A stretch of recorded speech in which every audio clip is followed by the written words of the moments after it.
Hey everybody, Tim here with today's episode of Stranger Things, Season 2, Episode 1, Madmax, all caps. So overall, I would say this was a really good episode. Like, it wasn't great. It was not as good as the premiere was, in my opinion, because for this one, we've already had all of these characters, like, set up. Like, Season 1 had a lot of characters. We had the four boys, if you count Will. We had 11. We had Joyce and Hopper. We had Nancy and Steve and Jonathan. There was like 10 main characters, and that's not even counting the villains. So for this one, I mean, for every season, when you have a new season for a TV show, you have to up the ante a little bit. And so for this episode, it was basically just introducing all of the new characters. So starting from the very beginning, the opening scene, where it's some sort of a car chase, and we see a young woman, and she's like, boom, and we see a bridge collapse, and you're like, shit, what's going on here?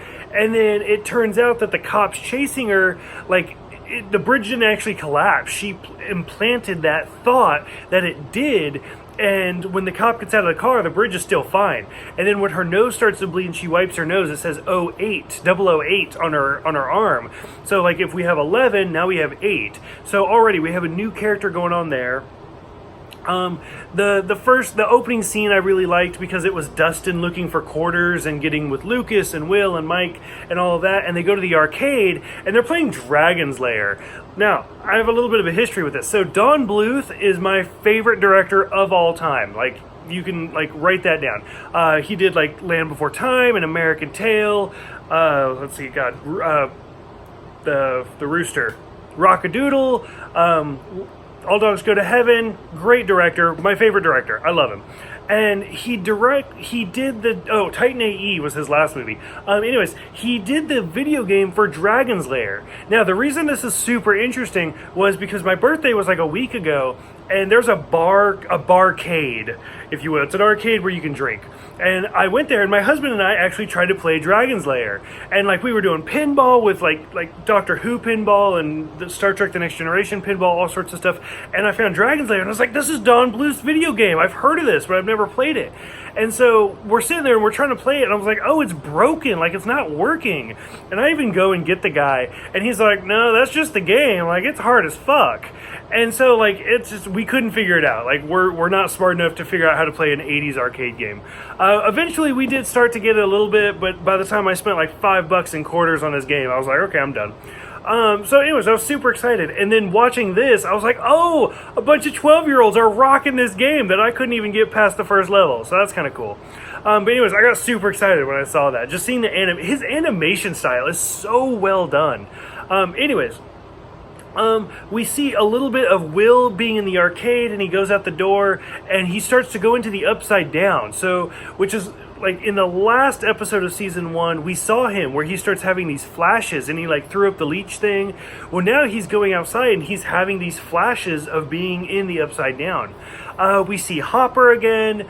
We see Nancy and Steve are still together. And then there's a new kid, which we did not get his name yet, but he's such a good actor.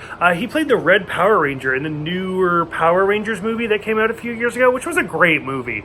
People like hated that movie without even watching it. It was a well done movie. I recommend watching it. And then we meet another new character, Max, presumably the Madmax. Which is great. She's like this girl, and of course, when you have a new girl character in a TV show that's about 4 boys, clearly we got some love interest stuff going on there. Joyce has a new boyfriend played by the amazing Sean Astin. I mean, if you guys don't know who he is, then I don't even know why you guys are watching Stranger Things. Like, anything from Lord of the Rings to The Goonies, he's a great actor.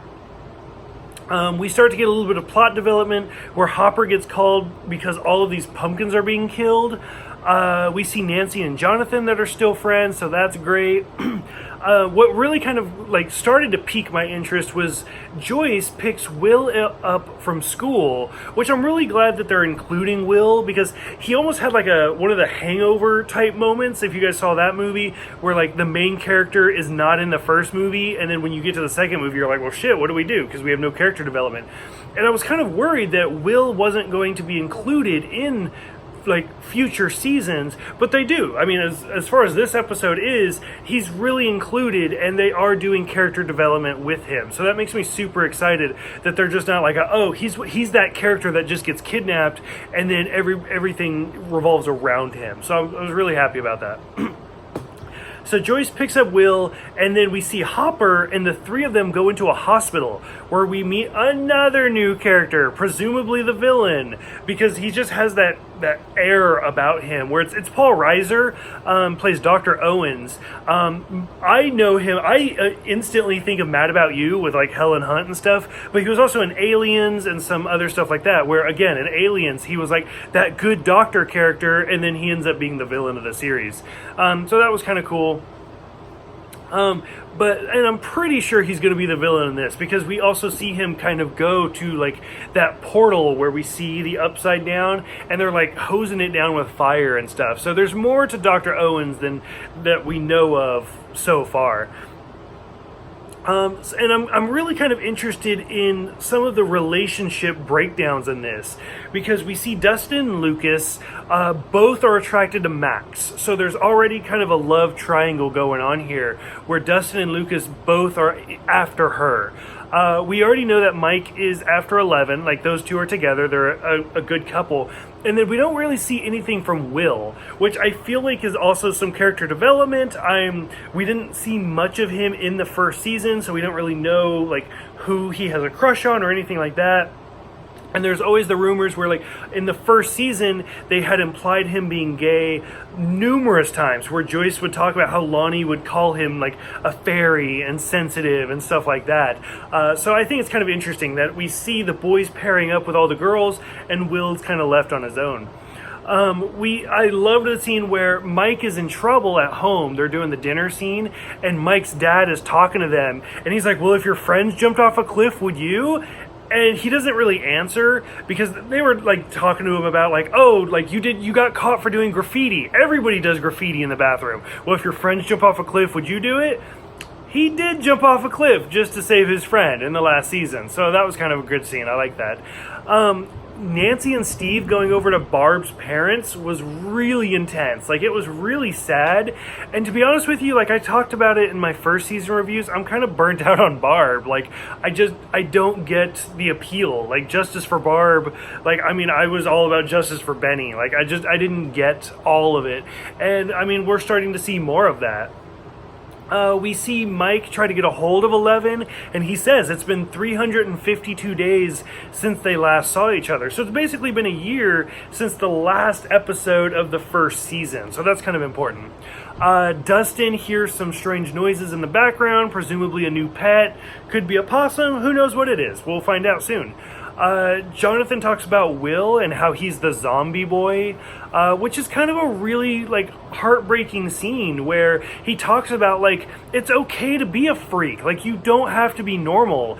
And in our society today, that's kind of what we keep pushing with people, with like Lady Gaga and like the Greatest Showman soundtrack and stuff like that. Like, this is me, this is who I'm meant to be, stuff like that. And Jonathan even says to Will, like, if you had the option to hang out with like David Bowie or Kenny Rogers, who would you pick? And I mean, honestly, like Kenny Rogers, this is the danger zone going with him, and the Labyrinth wasn't out at this point, so but like people would usually pick David Bowie because he's weird and he's eccentric, and that's what people are drawn to. Like, it's not weird or I'm not a freak, it's special edition. I mean, you can think of it however you want, but I really liked that conversation. I thought it was really important, and I thought it was really well done, really well handled.